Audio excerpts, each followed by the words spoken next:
Hello and welcome to the Vacay Podcast. I'm your co-host Ryan Alford, joined by my co-host in Miami, Chris Hansen. We're excited today. We got Cary Jack, lifestyle entrepreneur, professional actor, model. He is pretty beautiful if you ask me. Biohacker and founder of Happy Hustle. What's up, Cary? I had to get that in, man. I was like, hey, you do look stunning, in the studio there.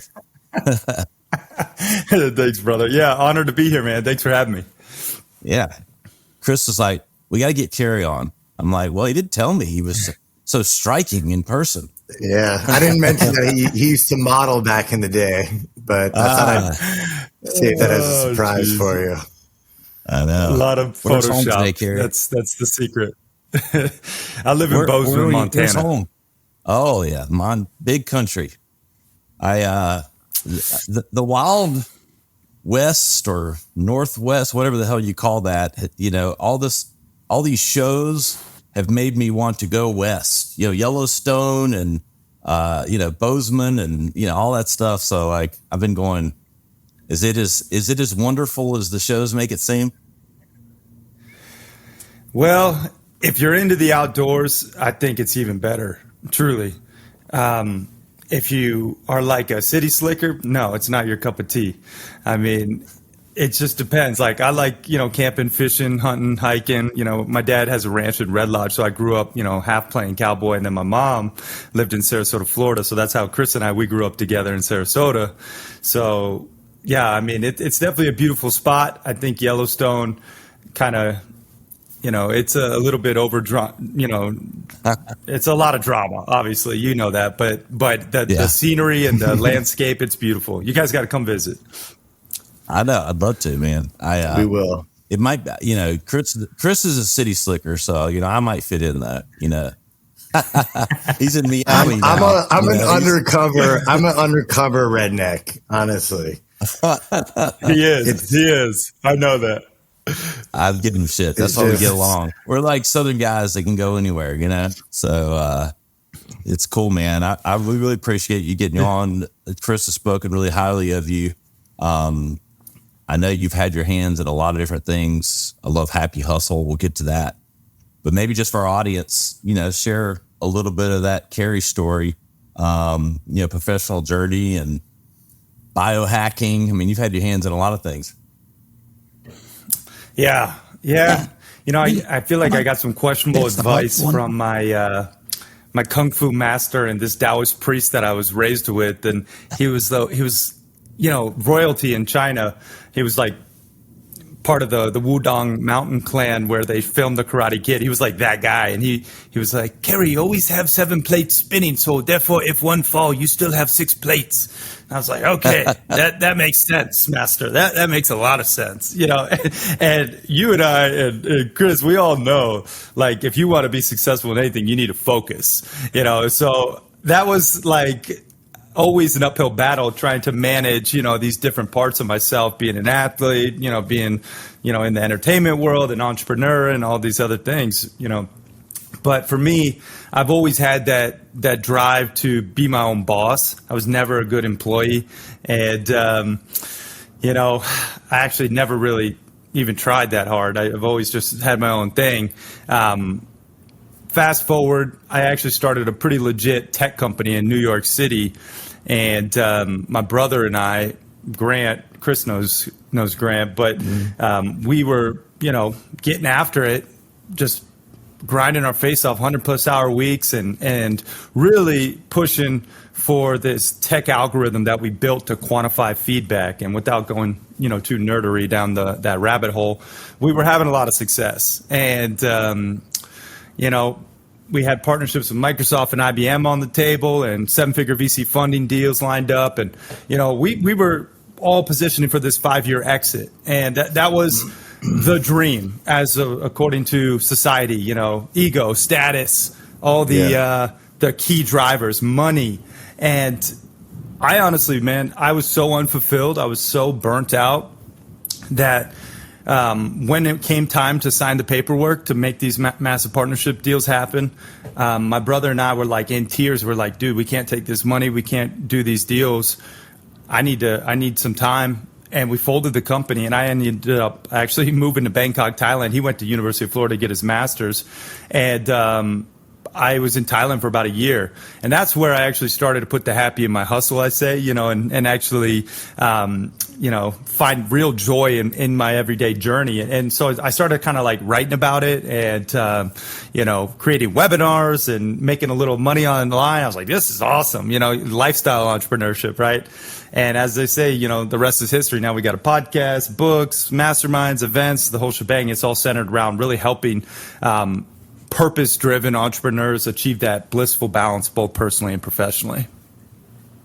It's, hearing stories like that, no one ever wants to hear, people that don't maybe have success or money, they always want to call bullshit on, when, money and success and stuff makes you happy. And when you try to tell them that not necessarily, they don't believe it, but it's true. If you aren't doing what you want to be doing, or if you're feeling it's not pressure if you love it, but if you fucking hate it, it's going to be pressure and it's going to be miserable. I mean, it sounds like you went through exactly that. Oh yeah. Yeah. That and some. I mean, it's just unsustainable. Like, you guys know this too. I mean, when you're running hot in your business and you're not sleeping as much, like that's I know why vacay even helps, right? A lot of those entrepreneurs like kind of keep going at that rate, but truly eventually you will burn out. And it's sad because I see a lot of our fellow entrepreneurs, this whole like grind culture, it's glorified. Like, for me, I'm all about 3 freedoms: creative freedom, financial freedom, and time freedom. And that's, I think, what you guys can probably, relate to and the drive behind a lot of what you do. And if it doesn't fit, in alignment with those overall, freedoms and the mission, I don't do it. I'm working typically about 20 hours per week now. I stay in my sweet spot. I got plenty of time I'm about to be a father in like 2 weeks. My wife's pregnant. Congrats. So it's like, I feel like life, we get caught up in this more disease. I call it a more disease because I really think people get infected by it, man. They just like want more money, more followers, more clients, more stuff, more toys, more cars, all the shit.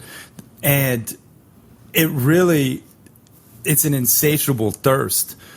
And unfortunately, like, I fell victim to it. I'm sure you guys have in some capacity too. And it's just, I think we all need to cure ourselves of this more disease, focus on gratitude, focus on what we do have, and really just get real crystal clear on what success actually looks like for us. Each and every person out there watching and listening, you got to clarify that and define it first. And then once you do, then reverse engineer how to get it. Yeah, man. Love and that. I call that, you know what that is? It's the disease of me is what that is. It's not, it's more, but it's all wrapped up in yourself. And you think it is, but it comes back to bite you because it doesn't fulfill you. And I think everyone goes through that, but it was really meaningful hearing you talk about the freedom thing. I've taken a few of those like personality tests, like that tell you like where you fall and like these characteristics or whatever. And like the Myers-Briggs. Yeah, or whatever. Yep. It's maybe the more modern version of that, but freedom rises to the top for me every time. It's like, you put me in a cage and I'm miserable, so it's like, I think it's probably true of most entrepreneurs and also like my time. Like, I give up, I make money to have freedom. I don't really make money I mean, stuff is great, but I just like to have, and I think that speaks to a lot of people, or if it doesn't speak to them, it will at some point when they realize, like stuff. No, it's more like so you can go at your own pace and do what makes you happy. Like making a lot of money just buys time more than anything. Yeah. Yeah. I mean, and I think at the core, like relationships are really what breed fulfillment. Like meaningful relationships, no one at the end of their deathbed, from all the studies I've read, craves more money. They always crave more meaningful experiences and relationships with those they love. So why wait until you retire, quote unquote? Like, start prioritizing the things that are important now. And then also, I think, Tony Robbins talks about the secret to living is giving.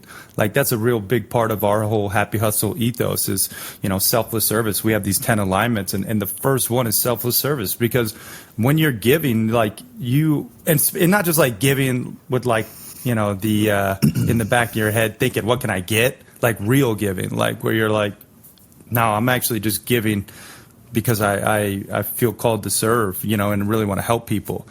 I have this acronym GIFT, give insight, finances, and time. Like, you could give one of the three. It's not that hard. Like, if you don't have money, give time. If you don't have time, give insight. Like, you have something you could share with someone else. So anyway, that's my spiel on that. It's powerful. I mean, it's interesting, like when you grow up, you hear all these cliche things, like, I mean, I grew up in a religious family, Southern Baptist, and, not to get biblical, I'm not that I mean, I believe in God, but I'm not that spiritual anymore. But like, the golden rule, do unto others as they you'd have them do unto you. Like, it's better to give than it is to receive. I mean, like, all these things and quotes and stuff that you kind of roll your eyes at when you're like 15, 20, whatever, because you haven't really experienced enough life to know how much wisdom there were like in these things, but it's so true once you live a little. It's all programmed in us, but it doesn't click until later. It seems like. I know, because this has hit me even, I don't want to say like super recently, but over the last couple of years, I get more value from talking to, I have a few younger guys that I kind of mentor and speak to regularly. And dude, I feel better off getting off a phone call with them, just trying to help kind of guide them and share my experience, than I do in 99% of my conversations in the day or interactions, where there's no motive for me financially. Like, there's really nothing to gain, but it's just, like you said, like being called to serve. And I think, Ryan, you nailed it with like, everything is about me, me, me, me, me. And you realize it's a hamster wheel. If you're just chasing for you, it's a hamster wheel that never ends, and the bar just keeps getting higher and higher. Yeah. And it doesn't make you happy. It's like, no. The next big screen TV is not gonna do it. No. I mean, it brings comfort. I mean, that's why I don't like to gloss it over too much. Like, having money, it brings comfort and all. There is benefit to it, but it, like, you nailed it, Chris. Like the hamster wheel. I mean, you're not, there is no destination for that. It's just a very lonesome journey. Well, that's why I love, Cary, like what you're doing with the Happy Hustle. Shout out Happy Hustle Club. Yeah. Got the book right here too. But you kind of touched on it, where our culture the last, 10 years, I feel like, and I always think of Gary Vee, and no disrespect, but the hustle, go, like do this, do that. And it's like, and that was what I kind of embodied for a long time, was like, you got to be doing this, you got to be doing that, you got to be going. And it's like, you nailed it, where you can hustle, but also find time and do it in a positive way, where you're not burning yourself out, where you're kind of compromising on your truth just to pursue money, status, ego, whatever it might be. I think we're kind of finding a balance again now, where, and obviously, like, being busy doesn't equal productivity. Like, sometimes the best thing you can do is sit and do nothing and just reflect, or go for a hike, or whatever it might be. Take a vacay, baby. Take a vacay. Yeah. Think about thinking is what you do. Yeah. That's why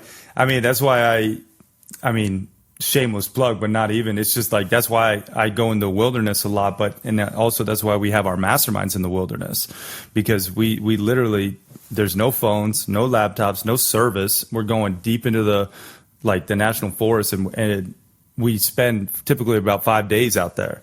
And there's something called the 3-day effect, where if you can actually get outside for 3 days, you decrease the cortisol levels, increase, the serotonin, you're tuning your circadian rhythm to the sun. It's just like, there's so many benefits. And we're caught up living these like lifestyles that are breathing in recycled air, soaking up toxic blue light, getting beamed by electromagnetic fields.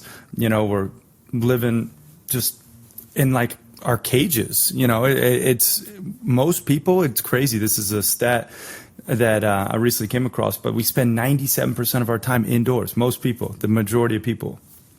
Like, that's an insane thing to think about. Like, how much time we're spending. We used to live outside. It's like, that was we lived outside. Like, that was, it's crazy. Now we're, truly. Yeah. Yeah. I don't know. That's why I think we need to kind of like rewild ourselves, get back to like, the basics. And I subscribe to the less is more approach as much as possible. Like I said, I ran that biohacking company for 3+ years, and we were working with top 1% of high performing entrepreneurs, and like legit Olympic gold medal athletes and pro fighters and badasses in their fields, Fortune 500 CEOs. And then I watched what they're doing, and a lot of these biohacks, quote unquote, but like at the core, you got to get back to the basics and just really like getting enough sunlight, eating a healthy diet, drinking plenty of water, getting good sleep, like all the stuff that you guys talk about. I know, this is a part of, basic understanding, but I don't know. I just think we're going astray as a human race. It's kind of sad to see, especially with AI and all the the things coming down the pipeline, Definitely. Cary, I'd love for you to talk about some of that biohacking, like maybe the good, the bad, the ugly, like, like coming out of it, stuff maybe that you've retained that you're like, okay, this was good.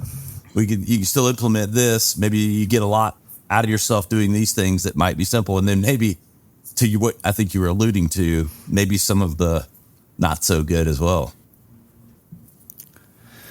Yeah, well, I guess I'll start with the not so good. Just, the things that I saw were, you get diminishing returns when it comes to excess of anything. Like, I know some of our clients, they went deep down the plant medicine game, and I know a lot of people are big into plant medicine, but like I firsthand witnessed friends of mine and also clients who would just constantly be on an ayahuasca journey or a psilocybin trip or microdosing this or LSD that. And it's like, oh, it's for productivity. It's for, creativity.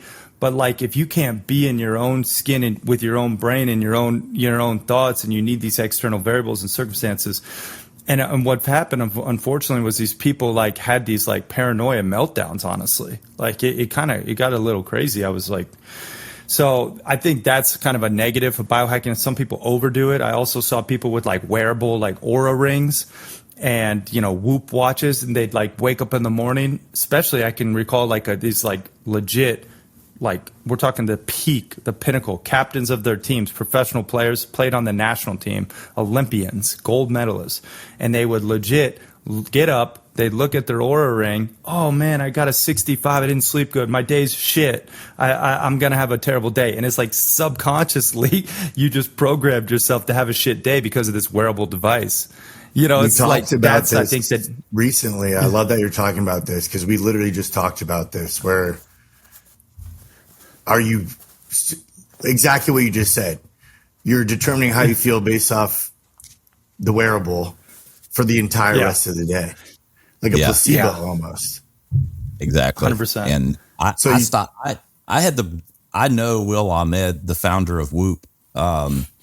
He's a billionaire now, essentially, and he's a great guy. And I subscribed to that, and I wore the Whoop for probably 2 years, and I stopped wearing it because for almost that exact reason. I don't know that I want to choose to believe, I like to say, that it wasn't necessarily ruining my day if I saw it, but like I just felt like I was just staring at the data, like going, all right, what does this mean? And, overanalyzing it. And I'm like, I can get to bed at the same time every night. I know what time I wake up.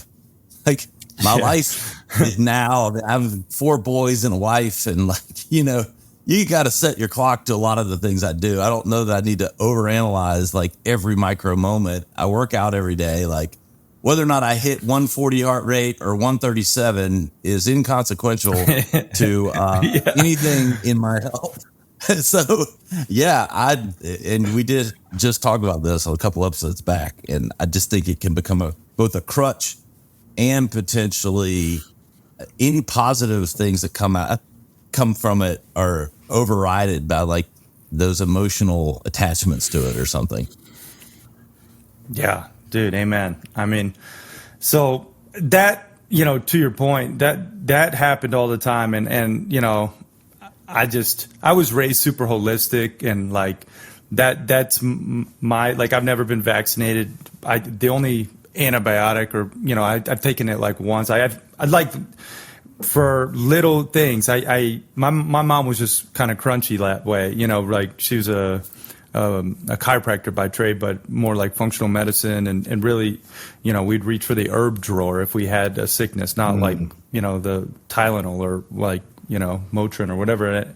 Like we would use natural remedies, and she was big into Eastern medicine. And I just think there's a lot out there that, you guys know, like there's so much shit going on with big pharma, and I know that's really one of the missions behind Vacay too, to like, counteract this drug epidemic too. And it's just sad. I know, Chris, I know your story, man. It's like, it's crazy, but like, this is a big problem, I think, too, in the biohacking world. It's just like the more of, all the hacks, right? All the things. And I'm not saying some of them do have their place. And I will just kind of now like bounce to the positive. One of the things that I think was really positive that we were doing is we would test, not guess. We would test, not guess with everything. It was like, oh, you're taking this. Why are you taking this? Let's do blood work. Let's look at, your lab, so we could put together a vitamin and mineral routine, or a supplement protocol, or figure out the environmental genetic mismatches, or the hair tissue mineral analysis test. Like we would test on all that. And my business partner was really good at reading the data. He was like a savant when it comes to like articulating this data and then making recommendations. So I think there's a lot that you could test, and that's a positive when it comes to biohacking, because then you can make informed decisions. You're not just like taking in a supplement because your jacked friend recommended it. It's like it might work for them, but it might not for you, So I don't know. I think that's a positive that you can learn from. Yeah, it's funny. Like your jacked friends taking that supplement. Well, that supplement's great, but the 5 days a week in the gym. And 1,800 calories a day or whatever, right. It's like has more to do with it than that protein shake that he's taking, probably. But it all works together. Yep, for sure. Cary, talk about more of the specifics with Happy Hustle. I know we've touched on it a bit, but like how how you kind of bring together maybe like-minded entrepreneurs, or, maybe just the nuts and bolts of the program and, the start to end of all that. Yeah, well, I mean, I didn't plan on this, but I'm happy to kind of put you guys on the spot. If you guys are feeling brave, I'll just put you and the listeners and viewers out there through the assessment. It'll take like a couple minutes, but this will be telling. So this is what we do, essentially, is we understand where we're lacking in our life holistically based on the framework. And the framework is called the 10 alignments, and they make up these 10 different areas of life. It's an acronym as well, just so people can remember it. Soul mapping, your soul's map to the blissfully balanced promised land. So if you got a pen, or you want to just write it down somewhere, or on your notepad or computer or wherever, and everyone out there listening, if you really want to get value from this episode, this is something I highly recommend you become an active participant of, and just really, you will feel such a relief on knowing where you need to prioritize change. So I'll put you through, I'll ask you a couple questions in each of the 10 different areas of life. Now the rubric is 1 to 5. 5 is like an A, you're crushing it, right? I wasn't much for school, but I do know the grading scale. 5 is like an A, right? You're crushing it. 1 is like an F, you're failing, right? Like, and then subsequently 2, 3, 4. So give yourself an honest ranking in each of these 10 different areas. And I want you to just think about the last 30 days. Like, don't think, oh, I volunteered in high school one time for like the Boys and Girls Club. Like, that doesn't count right now. We're talking about like a present snapshot of your balance holistically. Okay, so the S stands for selfless service. So give yourself a score, 1 to 5. You know, ask, have you been given your time, your money, your insights, your finances, right? Or not so much. Maybe you've just been living for yourself and your immediate family, and you've just been kind of focused on, like, you know, the accrual of things. Like, selfless service is the S, and it's the first piece to the soul mapping puzzle. So give yourself a score, 1 to 5, and we can run through them all at the end if you guys want to, or do you guys want to share them as we go? It's your call. I put a 2, 3. I was like struggling with, you know, like, but my whole purpose. I mean, I've put out 20,000 pieces of content telling people for free my best tips and tricks on marketing, and never asking for anything in return. So I feel like I had that ongoing, like, level of wanting to give back. So I feel like I never want to give myself lower than like a 2 or a 3. But then when I feel like how much, and I give to some charities and stuff with money wise, but like, it doesn't feel maybe where it should be. So that's why I was realistic. Yeah. Yeah. Chris, where'd you land? I gave myself a 4. I think I'm pretty selfless, honestly. Yeah. That's good. I get Did you if someone approaches me. Did you hurt your shoulder patting yourself on the back? No, I feel like really, like, I give a lot of time, and I'm like, a few weeks ago, some guy walked up like, hey, you want to donate to this kid's cancer fund? And which may or may not have been a scam. I realized later. But no, I feel like I'm kidding. If anything, I'm told I'm a little too giving without asking for things in return. So I wouldn't say you're too giving, but you're very giving. I need to work on my boundaries. Yeah. Well, and here's the one thing too, I just want to say, like, you know, putting out content or like helping people, that's, you know, like helping people in business, that's, I think, it'll fall in more so one of the other alignments, which is impactful work, which we'll get to, you know, because there is indirect benefit from doing it. You know, selfless service is like anonymously giving, or like giving without anybody even knowing about, you know, like, not to be a stickler, but that's kind of like the barometer that I think, if we can look at it from that perspective, right? But that's the S. Then we get into the O, which is optimized health. So give yourself a score, 1 to 5. Like, 5 is like you're crushing it. You're dialed in mentally, physically, emotionally. 1 is, you know, you're shoving crap down the pie hole and you're feeling like dog shit. You know, you're just you're not feeling that energy. So give yourself a score in O. Where'd y'all land?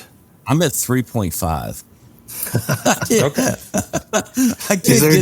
Is there halves in your grading scale?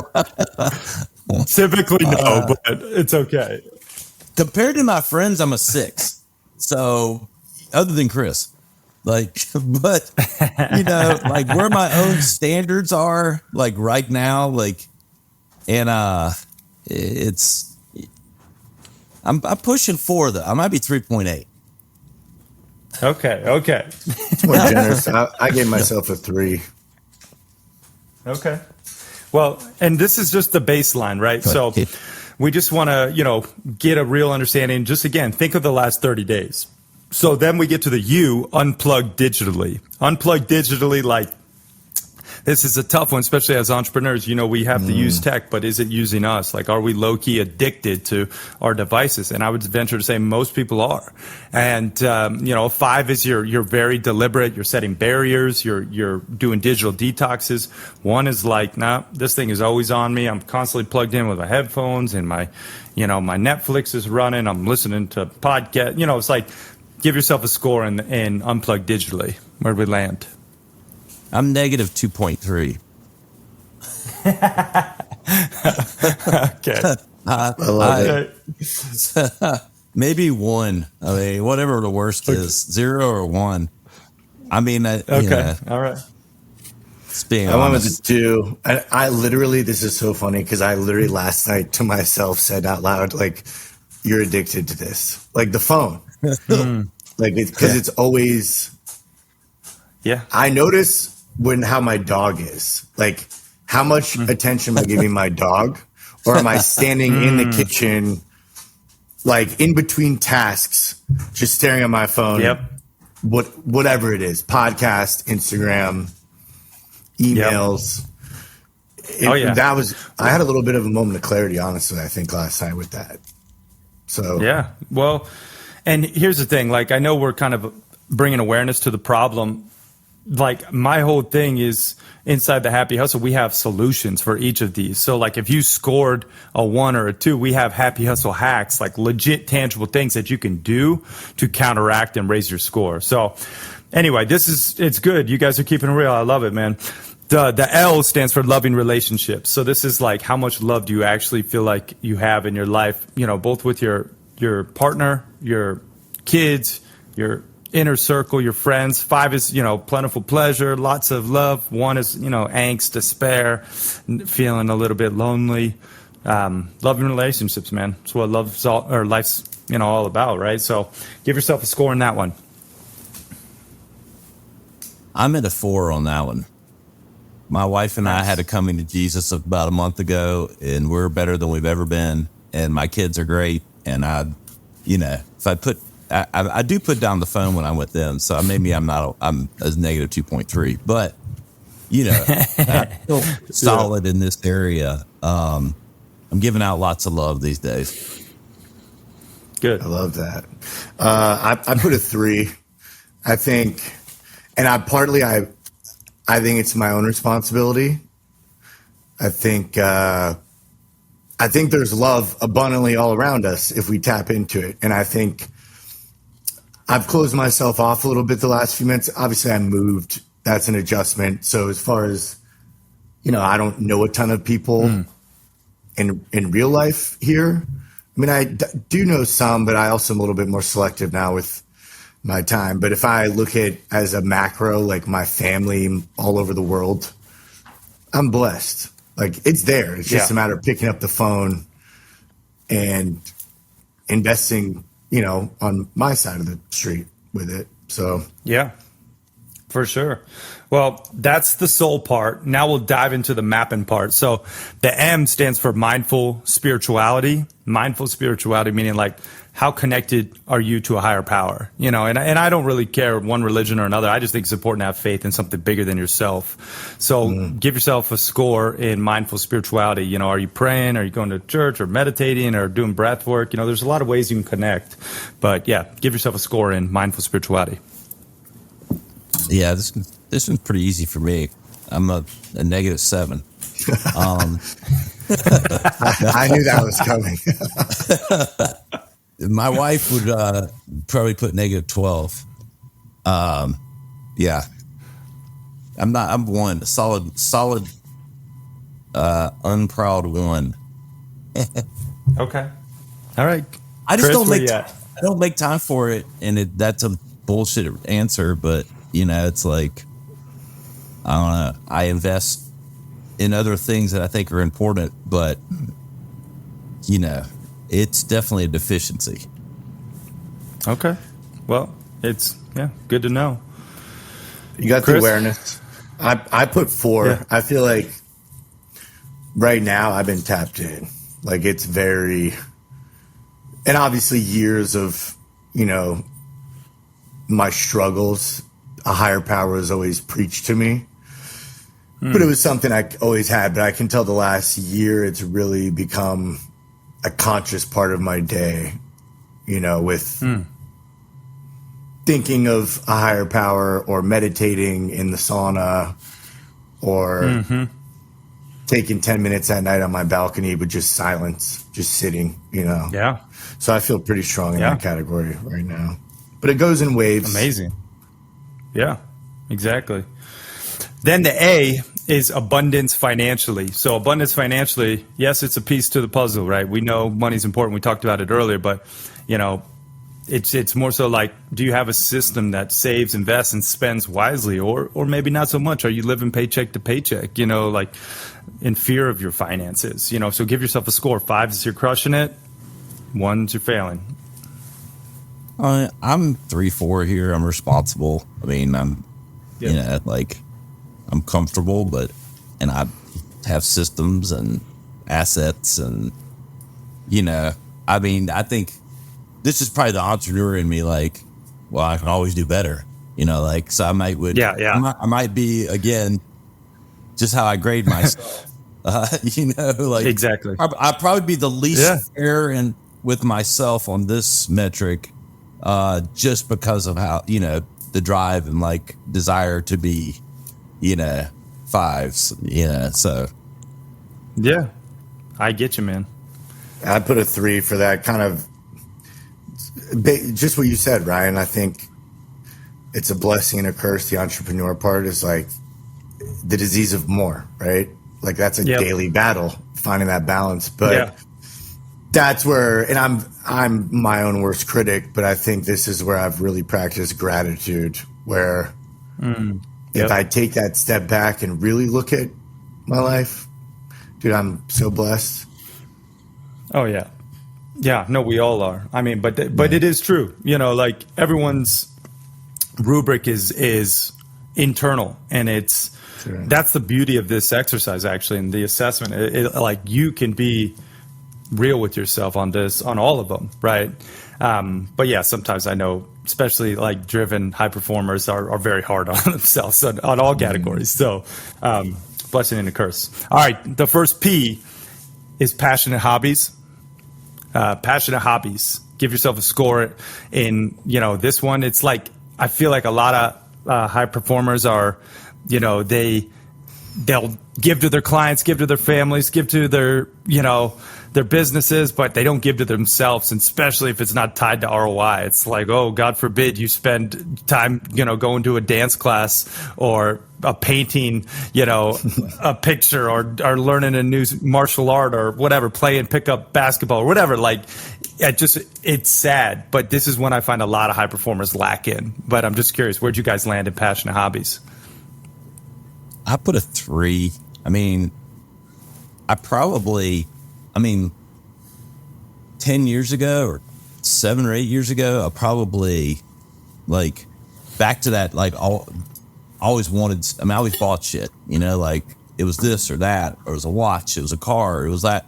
And I have nice things, but I don't buy shit every day like I used to. Like I'm just, and I just find happiness elsewhere. And so I think I have a decent balance with this, but I do feel like the hobby side, is probably, like we boat and we do things with the family. Everything that I do is somewhat tied to the kids. So, but it's what I want to do. I have 4 boys, so my hobbies are their hobbies in a lot of ways. So yeah, I used to play golf once a week, and I hadn't played golf in 2 years. So, but I chose family and the kids over the golf. So I don't know the right balance there, but yeah. Chris, I didn't know you played golf, Ryan. Dude, I was a 5 handicap. I was a 5 handicap. Damn. Yeah. I bet you got a long freaking drive, dude. I put a 3. I think it's really easy to get so wrapped up in work stuff that you put that stuff to the wayside. And, when I was, in my drinking, drugging days, that was my hobby. So I think out of that life, it's almost like I've had to relearn what I'm passionate about or what pulls to me, which I've been pretty good at. I wouldn't say I've dialed in on anything specifically besides like guns. I love shooting, but I could still make more time. I'm really right now just trying to be open to trying new things, whether it's a workout class or a breathwork class, stuff like that. I'm kind of in that exploration phase, which to me I'm proud of that, because even that takes getting out of my comfort zone to just try something new, you know? Yeah. And that's the distinction. I'm glad you said that, because it's for yourself. Like it's learning new skills that are for you. And Ryan, I totally hear you with the family, but I do think having something that is for Ryan would be super beneficial for you, and it would give you that creative space to crush it in all the other areas as well. So anyway, that's the passion of hobbies. The second P is personal development. Personal development, I believe you're either growing and evolving or you're shrinking and dissolving, and I'm sure if you're listening to this, you're into personal development, but give yourself a score, 1 to 5. I like to do this 90 minutes of guaranteed growth. It's 30 minutes of reading in the morning, 30 minutes of listening in the afternoon, and then 30 minutes of watching, all inspirational, educational content, but it hits the brain centers differently, and it guarantees my growth. But, I have like little happy hustle hacks like that for each of them, but that's just one for personal development. But give yourself a score in this one. Where'd you guys land?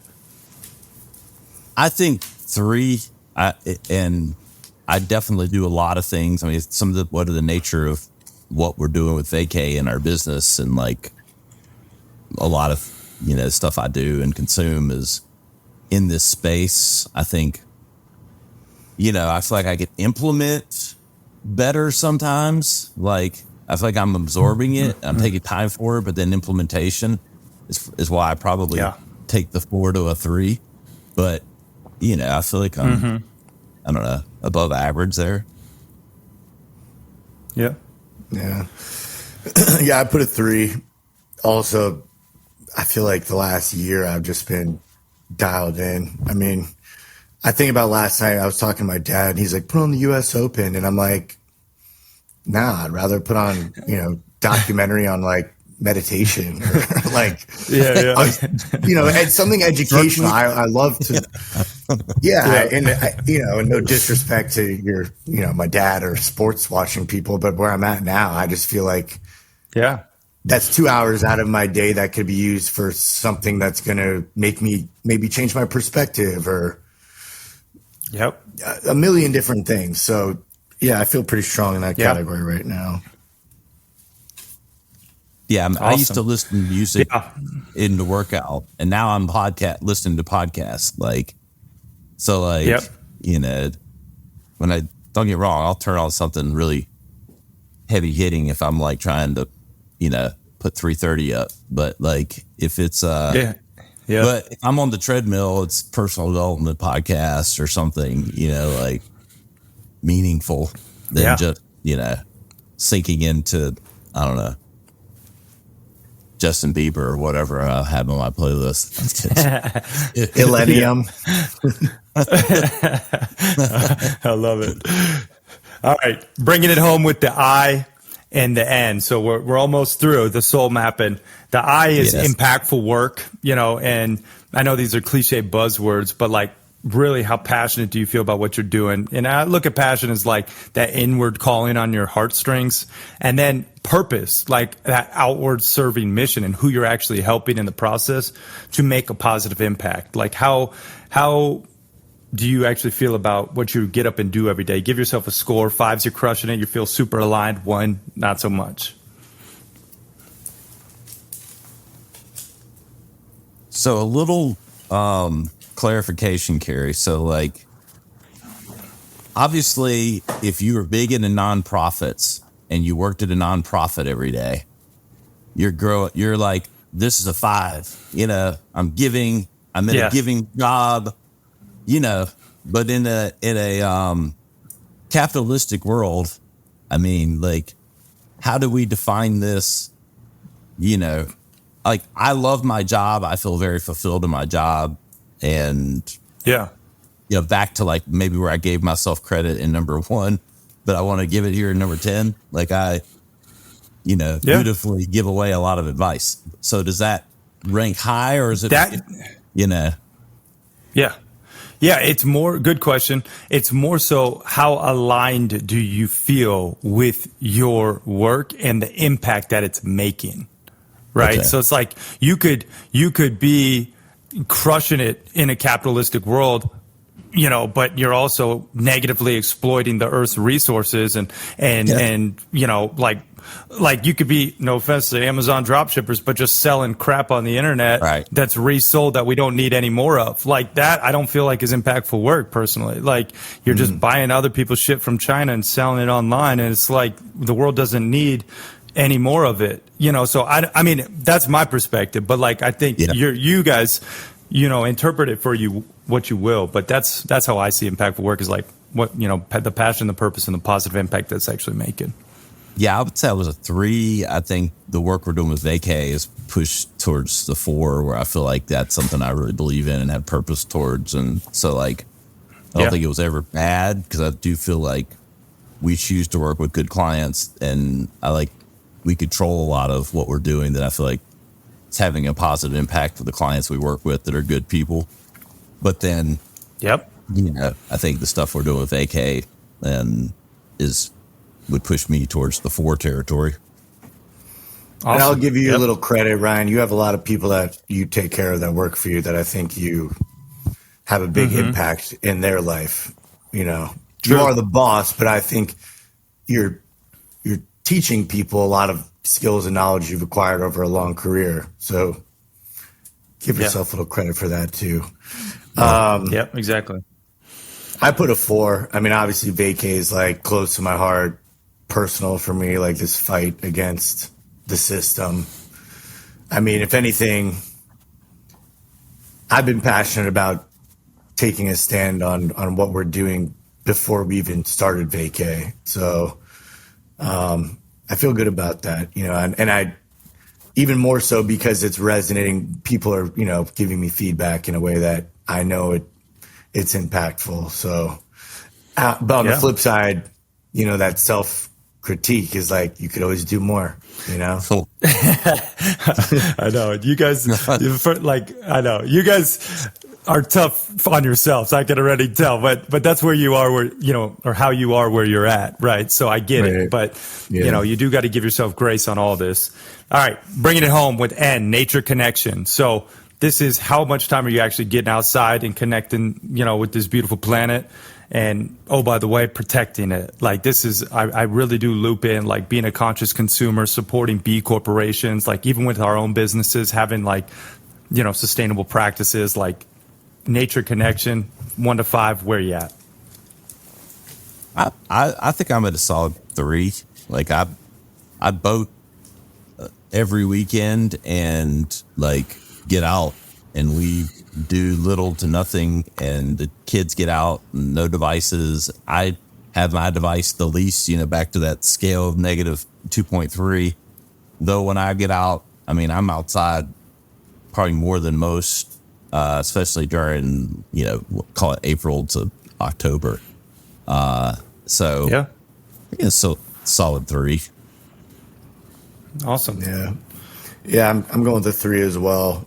I think, I mean, dude, I'd love to be out in Montana fucking fly fishing and hunting like you are. Exactly. But, you know, I take time every morning, sit on the balcony, soak up some sun, kind of just connect. And then, you know, every week I'm trying to go to the beach, jump in the water, you know, do some grounding.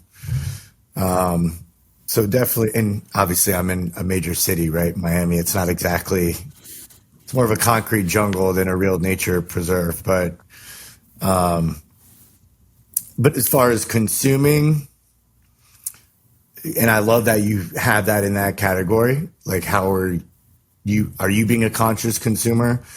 As I'm looking at 2 plastic water bottles on my kitchen, kitchen table. This has been filled up at least 300 times. I keep a water bottle in my refrigerator. I fill these up constantly. This is no joke. I've had this for probably 18 months. I wash it and fill it up. Yeah, you got to get one of these, too. Man. Get one that's a little more durable for you. Yeah, dude. that's something too. It didn't really strike me probably until the last year or so too. Just that awareness. So I need to actively, and now that we're talking about it, I've got some accountability to be a little bit more conscious with that. I'm going to stop turning. And that's the whole goal of this. My Range Rover has a button that it stops, it turns the motor off at the stoplight, and I always turn it off because I fucking hate it. So I'm going to start not turning that off after this. Give me I don't know if it actually does anything as far as fuel savings, but hey, if it makes you feel better, then. But I hate it though. It turns off at the stop sign, and I'm like, if you really cared, you would get a Prius, Ryan. Okay, so next time I'm in Greenville, I expect to see you and the four boys rolling around in a hatchback Prius. Yeah. Okay. Oh, that's hilarious. They make a Ferrari Prius. They got a hybrid coming out. Do they? Yeah. They just came out with a hybrid. Well, here's the thing, guys. I want you to add up your scores, okay? Add them up, and everyone out there watching and listening, add up your scores. And if you're 40 or above, congratulations, you're happy hustling. If you're 39 or below, well, unfortunately, we got some work to do. So, and the biggest thing I really just want to stress is give yourself grace on this, but notice where you can prioritize change. So, Ryan, where you at, man? 28. Okay. And Chris, where'd you land? Hold on. I'm still doing the math. 9, 12, 16, 19. 22. Yeah, 10. Yep. 25, 29, 32. 32. Well, unfortunately, gentlemen, you're not happy hustling right now, but that's okay because we're bros and I'm here to help. So it's all good. I'm going to give you guys, the swag pack, and we'll get you my book set out. I want to clarify. It's soul mapping. There's no G, right? There's no final G. No G. Okay. No G. Got it. Slang. We don't need to go to AA, but we do need to go to HH. Yeah. Yes, exactly. I love that. So here's the thing, too. I want to leave you all with this. This is the Happy Hustle principle distilled into just a statement. And it's you must give each of the 10 alignments equal importance, but focus on one at a time, right? So you must give each of the 10 alignments equal importance, but focus on one at a time. See, the problem with most people that I see is when they're with their family, they're thinking about work, or when they're at work, they're thinking about, their family, and they're not doing either effective. They're not fully present in the moment. Happy hustling, that alignment, right? So that's kind of really just something I pray everyone hears it and receives it and actually implements it. Just be fully present. When I'm with the guys right now rocking the mic, we're all here. You know what I mean? And I know you're going, on a trip right after this. I hope you could be all there. And it's that's just something that has really shifted my whole life, is just being fully there, and present in each of the 10 alignments when I am working on it. And I'll tell you truthfully, I'm not the guru on any of this shit. I'm just the reporter. I actually take my own medicine every Sunday night. I'm doing this. I go through my own 10 alignments and I just look at the week prior and I'm like, oh, okay, I need to change. I didn't, we missed date night. I need to get back and make sure my love in relationships is high. Or, I didn't volunteer like I normally, so it's a constant adjustment. Balance is not this finite destination. It truly is, this teeter-totter, right, of life where you gotta tweak it and adjust and pivot. And that's just something I'm really passionate about, helping others get to that state of blissful balance, because it is possible, both personally and professionally. And that's one thing, you guys will get it, but you probably got it, that blissful balancer, Chris, that whiteboard fridge magnet. I got this thing, I just put it on my fridge. It has these 10 alignments, and then it has an action task for each. So you can keep track of your balance every day, and it's binary. Did you work out today and drink a gallon of water? Great. Then your optimized health gets checked off. Did you read 30 minutes? Great. You check off that. And then at the end of the week, you can see it in real time where you're lacking and where you need to prioritize. So I did my best to, make it analog too. So, you don't have to be on your devices. It's like legit on your fridge. And most people are going in that a couple times a day. So anyway, that's the Happy Hustle, 10 alignments. And I hope, it resonated a bit. Hey, yeah, man. It was awesome, I man. love that. And I know you got to run. I know you gave us some extra time. Cary, tell everybody where they can find out more about what you're doing, everything with Happy Hustle, and you personally. Yeah. Well, thanks, man. I mean, I would say if people are really interested in going deeper, they can pick up a copy of the book at thehappyhustle.com/book. We got version 2.0 coming out. I don't know when this is dropping, but you'll either get version 1.0 or 2.0, or you could get it both. But thehappyhustle.com/book. The podcast, the Happy Hustle podcast, is free. We got to get you guys on there and rocking the mic. We'll set that up so we can share your guys' wisdom with our tribe. And yeah, man, just if they're really serious about this and they want to go deeper, that's what I would probably recommend. And then you can find me, Cary Jack, on like social and stuff like that. Awesome, man. Really appreciate it. Hey guys, you want to find us, thevacaypodcast.com. Search for Cary Jack. You'll find all the content from today. For Chris Hansen, I'm Ryan Lawford. We'll see you next time on the Vacay Podcast.